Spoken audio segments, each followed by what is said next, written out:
So, welcome to Chapter 5 of our History of Costume text, which covers the early Middle Ages from approximately 330 to 1500. The book goes over a bunch of history, but I'm going to just dive right into the costume components. What I did was I took the book's PowerPoint and then I added some images to try and flesh out and explain some of the visual things that they I don't feel show enough imagery and don't explain enough about. So the first thing that's important to note about the Byzantine Empire in the beginning is that it's heavily influenced by all the same things that Rome is influenced by because their capital is in the same place, basically. So here's some cool textiles from the Byzantine Empire. And here's some more a little bit later. But the point is that they are really technically capable when it comes to creating textiles. And they have the same fiber content as some of the previous civilizations that we studied, including like linen and wool and cotton. But some of their monks smuggled in some silkworms and started sericulture, which is cultivating of silkworms and creating silk. So their fabric gets pretty cool, and they're able to sell their textiles. They kind of keep it all secret. Before they smuggled it in, it was a secret, and that was um, in China and hadn't spread really that much. So when their emperor found out that the monks had figured this out, he kept it a secret and he profited from it. So they're amazing craftspeople. You can see all this beautiful work on these bracelets. And this is a buckle from a shoe from this period. And here's some images of the kind of garments that we'll see a lot of in this era and some shoes that they were wearing in this era. The book gives some brief descriptions but doesn't show a lot of pictures of some shoes, so I wanted you to see. Here we see some pointy shoes. These shoes were brought over in trade, and they were really into this pointy thing. You'll see they get pretty crazy. In that tunic, you can see how it's T-shaped, and there's a little slit for the head, whereas before we had, togas and drapey typed garments. These are more tailored. And they're weaving interesting um, patterns and decorations into these fabrics. So these round things are called roundels. And then they also have stripes, which are called clavi.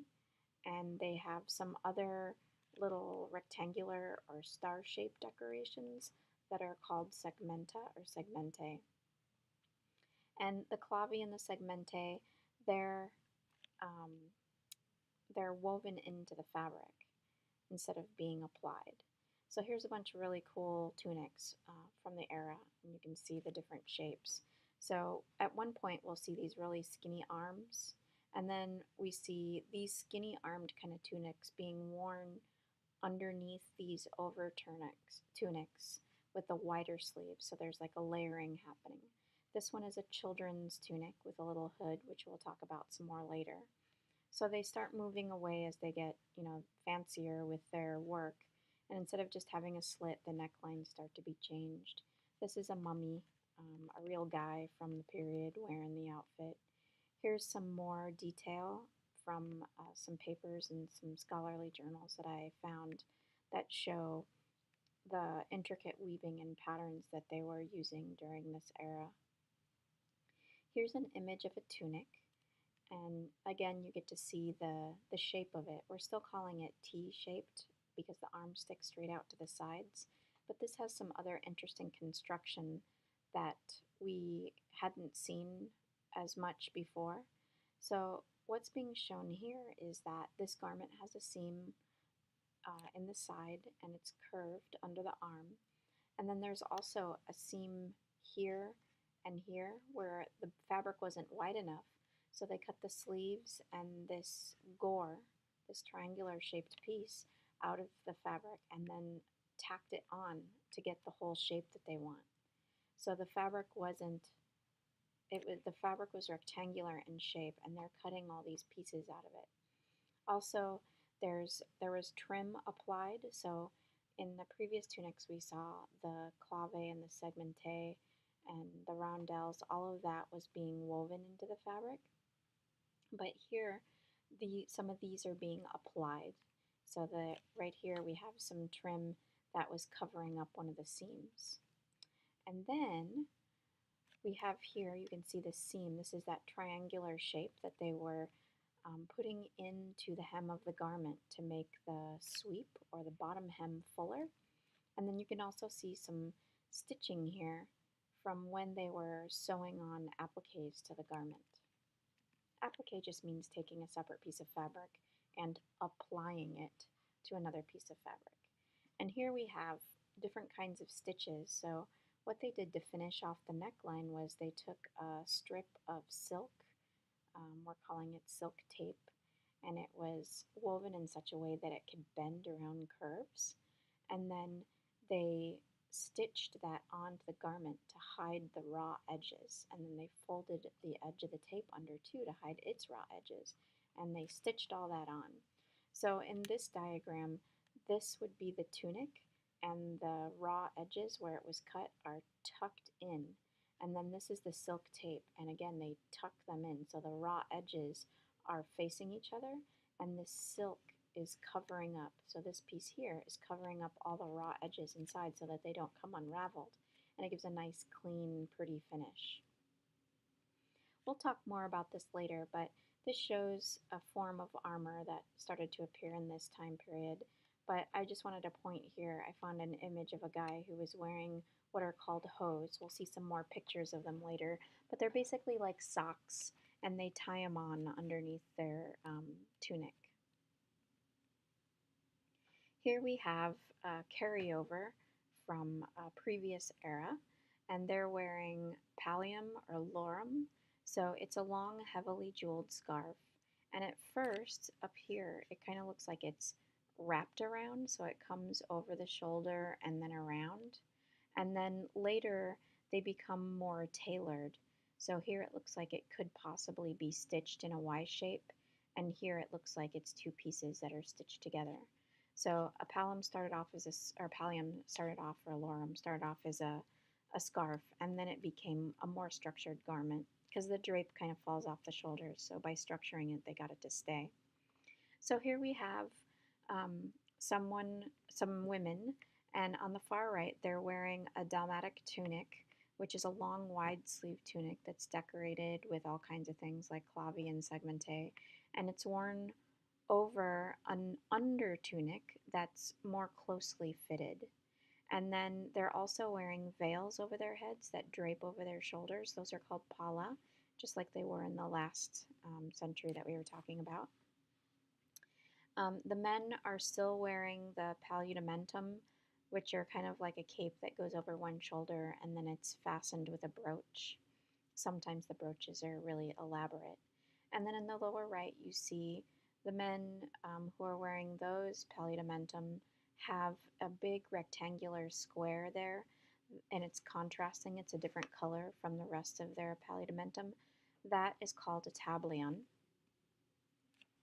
And then they move away from that kind of a draped garment, the paludamentum, into sort of a semicircular cape-like thing that gets draped around the neck and over the shoulders and fastens in the front.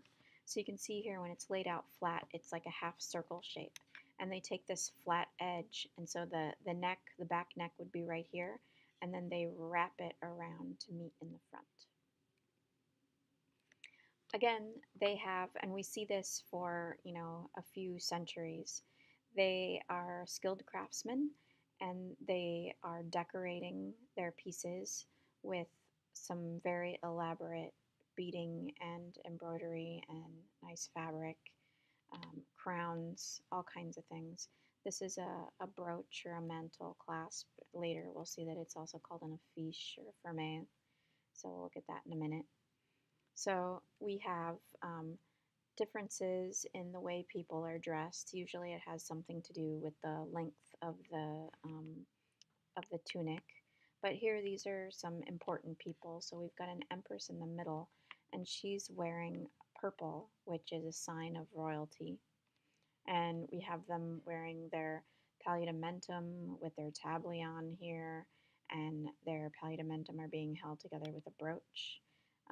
We have shorter tunics and longer tunics. And they're visible. So here's a short tunic that's visible from underneath their cloak. Um, so we can see a lot of different details here. These people are entertainers, and there's a lot of great silks that are being used here. So it's not artistic like license, it's real. And I just want to point out, in a lot of old art, you'll see a gold round or circular symbol that's around the head. I just wanted to point out that these are like halos and they're just symbolism, and it's just letting you know that the person who has that around their head, they're important. So sometimes you'll see it around like Jesus or a saint, or in this case, an empress. So we'll just move through some of the history. We'll look at this in a little bit, or we looked at it before actually. We'll talk about what he's wearing in a minute. He's got all these things on, but I have some other diagrams that we'll look at for that, starting here. So we have this offray, which is a Y-shaped piece that the clergy wear, or monastic dress, basically religious people, people who are part of the religious order.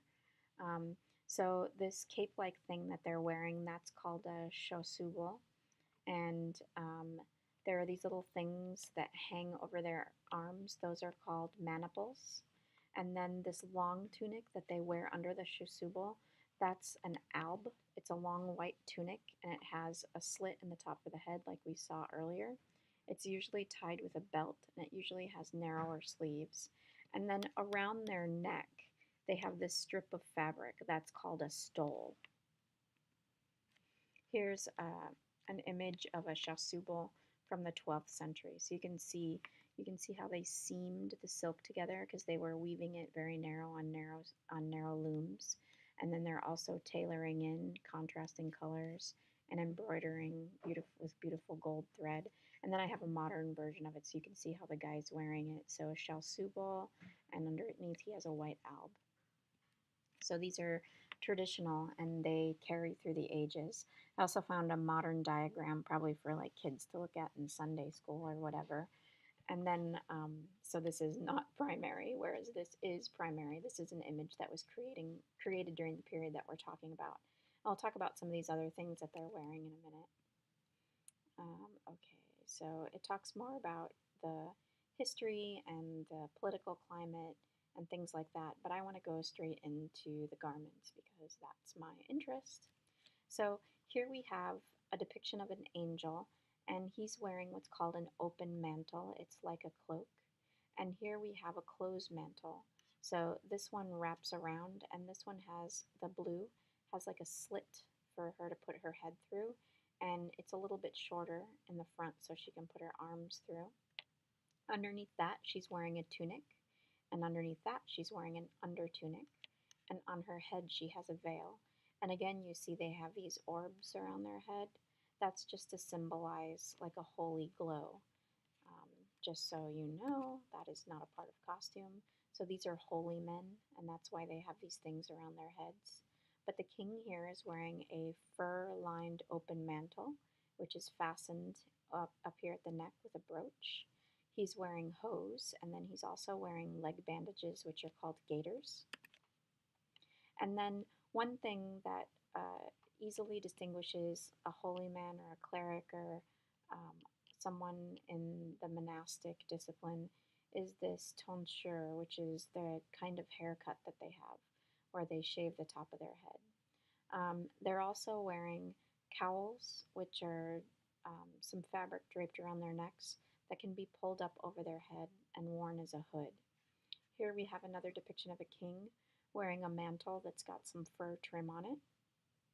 You see these shorter tunics, so the important people are wearing long tunics, and the lower class people, like these soldiers, they're wearing shorter tunics. They're wearing colored hose and little striped socks over the hose, and they have kind of like booties that come up to the ankle, and those are usually made out of leather. Sometimes they're made out of fabric too. So here we have, again, they're wearing similarish clothing and the names just start to change. So now instead of calling it a tunic, they're calling it a coat. So you see this white thing underneath, that's a coat. And then the thing on top is called a surcoat. That comes from French. Sur means on top. So surcoat. And this one in particular has the armholes cut out and they're pretty low, so they call that a sideless surcoat. Sometimes these are slit down even further and then they're held together with a piece of fabric or a belt or something like that. This person is wearing a fur-lined open mantle and they're wearing a coat. Another open mantle here that's lined. And these guys down here, he's wearing, you can see, he's wearing brays or underwear, basically. This guy, he has his tunic tucked up, or his coat tucked up into his waistband, so you can see his brays, and you can also see his hose are tied up to his waist. So these were like two long socks that were tied up like with garters. And then on their heads, they have a little, like a bonnet that ties under the chin, and that's called a coif. Here's another woman wearing a sleeveless surcoat or sickless, and underneath it, she's got her under tunic or just a plain coat. She's also wearing a circlet on her head, which is a gold headband. Here we have a fur-lined sleeveless surcoat that's slit from the hem to the waist. That way it opens up and makes riding easier. And then you can see on the floor here they have some clogs or pattens. These you would wear on top of your regular shoes to keep your shoes out of the mud. Here again is a depiction of a circlet. So while this is a primary source. It's a painting that was painted during the period, where these are just drawings that were created more recently, trying to make sense of the art from the time. For us, it's kind of hard to tell what's symbolism and what's real, so artists do things to try and figure things out for us and make it clearer. Another item of dress that they had back during these times is something called a girdle, and it's a jeweled or beaded belt. So this is the midsection of a statue. We'll see more statues like this in later slides. So here we have a double mantle, which is a mantle lined in a contrasting color. So it's purple on the outside and then a lighter color on the inside. And then here we have a below journée, and that's the kind of dress that they wore. The journée sounds a little bit like join to me, and so you can think of it as a top and a skirt that are joined instead of being one piece. And she's wearing these pointy shoes. Those are poulaines. They are inspired by pointy shoes that they see when they're trading with people in Asia. And so they bring that style back and it gets kind of exaggerated.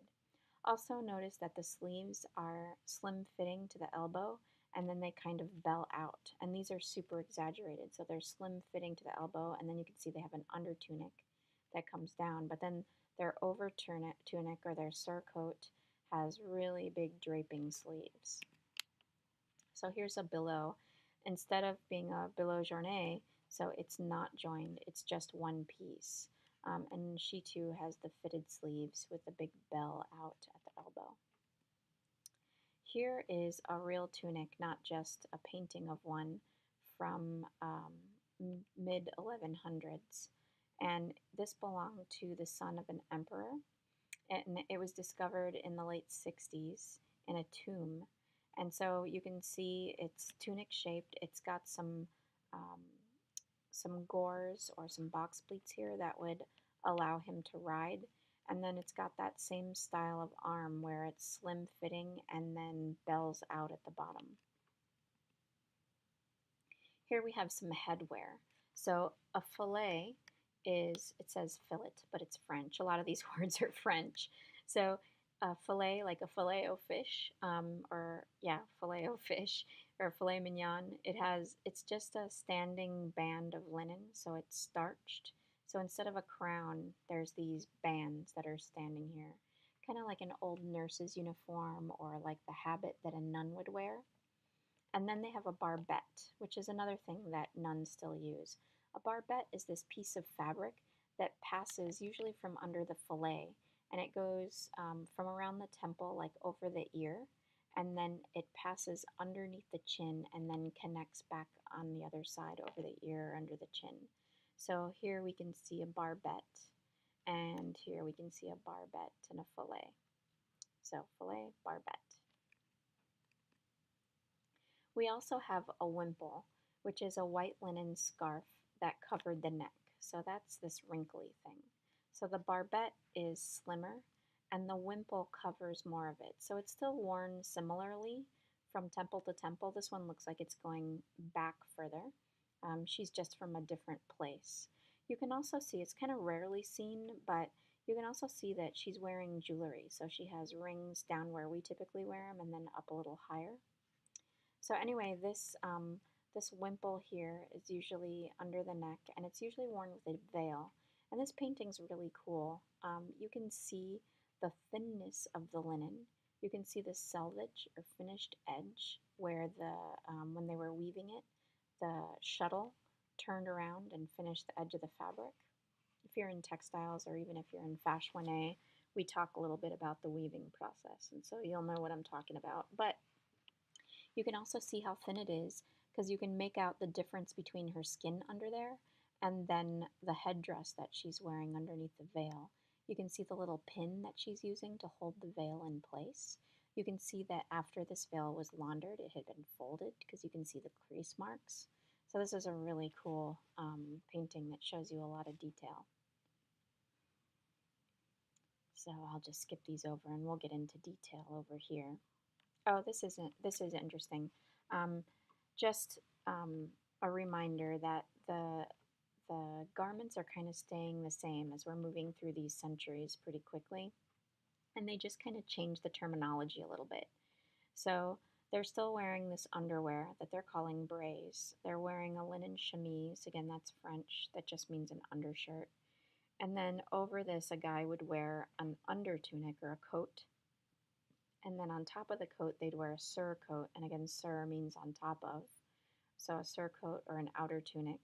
And then in cold weather, they'd put one more thing on top for protection against the elements in the outdoors. And that is, sometimes they're very drapey or like a cape, and sometimes they're more fitted. We'll look at some of those.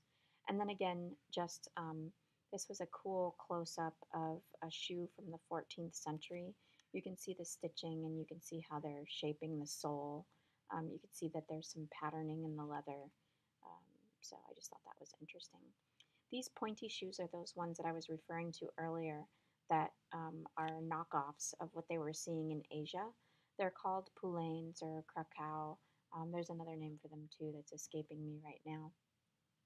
But these pointy shoes were imported from Asia, and they just thought that pointy toe was super cool. So they kind of took it to extremes, and they kept lengthening this toe until they had to start creating laws because the wealthy wanted to have the longest toes.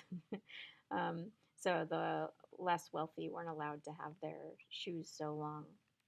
You can also see they had some leather work where they were piercing the leather to create lacy shapes that were reminiscent of what you see in the architecture and in the cathedrals of the time. So kind of one way that art is mirroring and fashion is mirroring art, and there's like a conjunction between the two. Here we see an arigo or garcore, and what this is a long, full garment with long, wide sleeves, and it's slit near the shoulder in the front, and you can stick your arms through that slit. And then there's a big, long, drapey sleeve that hangs down behind the elbow then in this case, it's also got some fur trim and some cool fabric manipulation down here. And we can also see some of that. We'll talk more about this particular configuration at a later time, but this was just a good image that's pretty close to the time that we're talking about, that showed the evidence of what they were talking about in the book. The book also talks about a Magyar sleeve that has like a lot of, when they have their arms down, there's a bunch of all this fabric like wrinkles underneath the armpit, and then the sleeve tapers and gets narrow by the arm. The sleeves are also kind of long, so they're wrinkly by the wrist. So this is from the period, and you can see the brocade embroidery and the tailoring, how they are using these bands. So they have the shirt, and then they're attaching a band in the middle, and then a skirt below that. This would have belonged to a rich person, and it would have been underneath their garment, or maybe not a rich person, but maybe a young person in a rich household. And here again is another, like a tunic or a chemise or a coat that would go under things, and it's got a bunch of extra fabric underneath the arm, and it's got a narrower cuff. You can see it's got some sort of fancy work going on, some sort of trim. And then also you can see here it's got godets or gores that are making this bottom part fuller. So what you see here is what's peeking out from underneath their mantles here. And here's someone else wearing a tunic that's got lots of extra fabric underneath the arm, so that would be like a Magyar sleeve. Here we have a depiction of a garnache. That is like a cloak that has like bigger, drapier sleeves that are kind of like a cape. Sometimes it's lined in fur, or sometimes it has a fur collar, and it's usually open at the sides or the underarms. Here we have some fichés right here. Those are little slits in the outer tunic. They're usually surrounded by some contrasting fabric, and so that would enable people to stick their arms in through the fiché to keep their arms or their hands cold, their cold hands warm. And then also what they could do is they could reach in. You can see how some of these guys have belts, and there's something hanging on the belt. Here's a statue with a belt and something hanging on the belt. So if this was your surcoat with some fiché in it, then you could reach into your coat, which is under your surcoat, and you could get to your purse or pocket or wallet or whatever that's hanging from your belt underneath your surcoat. Here we have a depiction of a tabard. So this probably came from a tunic or a coat or a surcoat, and they may have. So they were doing lots of travel, and they were going to Mediterranean places, and they were wearing this chainmail armor that we'll talk about later. And maybe the chainmail was getting hot in the sun, so they were throwing their tunics over. Furthermore, everybody kind of looks the same when they're all decked out for battle, and it's hard to tell who's on what side. So they started decorating the tabards with something that would indicate which side you're on or which army you're fighting for. So it became symbolism in battle. Later, we'll talk about also this armor that they have, this articulated armor that they have on their legs. That really comes in the Middle Ages more than the early Middle Ages. But this was just a good depiction of the tabards. So that's why I put that here. So you can see this one's red with a white cross, orange with a black cross. This guy's got something going on here. Some blue with gold trim. This guy's got blue and white stripes. It looks like he has met his doom with this guy in the orange. And then they were also decorating their horses so that you could tell right away who is who and who to kill and who not to kill in the battlefield. Here we have some headwear. This hood, which comes down around the neck, so you'd slip this over your head and you have a little hole for your face. And it's got this long tube of fabric extending off the back. That's called a coronet or a lirip. Here we have another depiction of a ganache that's open on in the sides, and it's got sort of these cape-like sleeves. There's also a hood, which is probably separate, and this might be a cornet because it's got a little tube of fabric off the edge. Here we have this round brooch that's holding on an open mantle, and that's called a fermé or an affiche. And here we have another coif on this person's head, and you can see they have little purse pouches or wallets or something. Usually they're attached to the belt, but in this case they're coming over the shoulder, which is rarer. You don't see that as often. And you can see under his surcoat or his ganache, he's got another coat, and the sleeves are sticking out.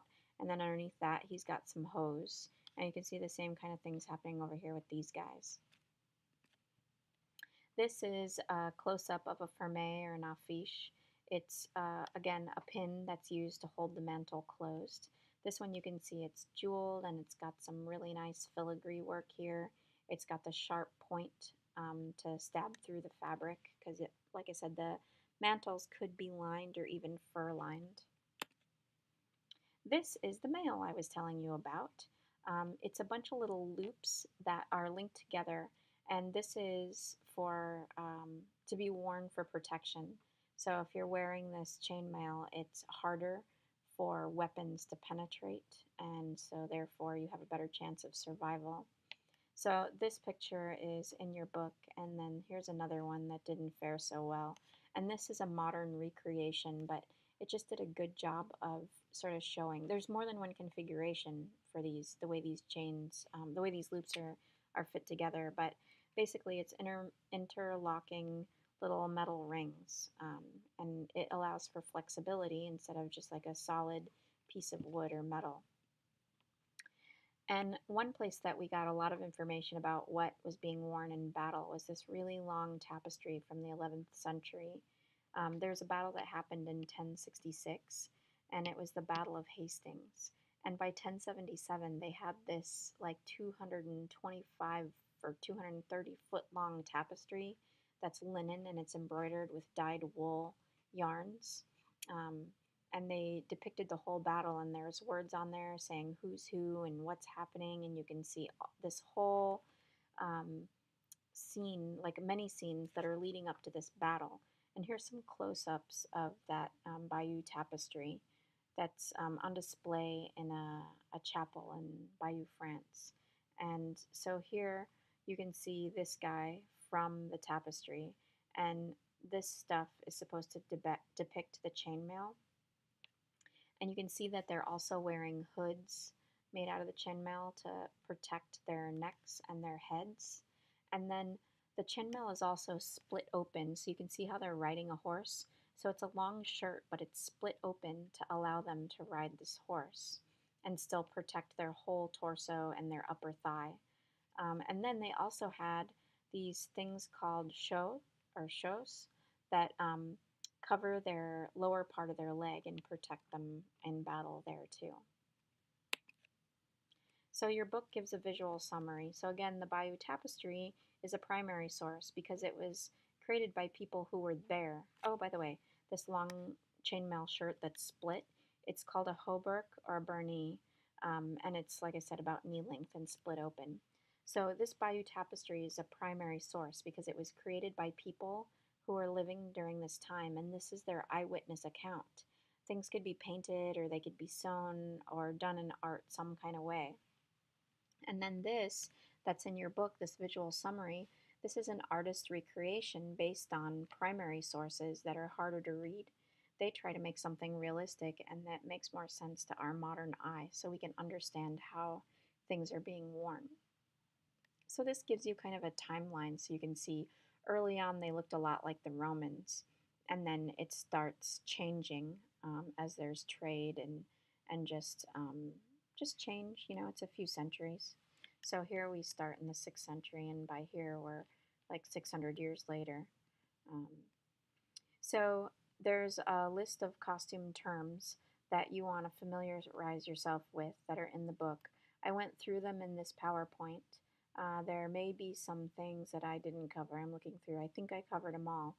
But all of these are in the book, and you'll see these on the quiz at the end of the the quiz that you're supposed to take after you read the chapter. And as you go through that quiz, sometimes I'll go in and I'll put the page number. So if you get it right or wrong, you get to see what page I got it from. Sometimes the information comes from the little vignettes that are next to the pictures, and sometimes it's in multiple places in the chapter. But anyway, that's the early Middle Ages, the end of chapter 5, and I'll see you in chapter 6.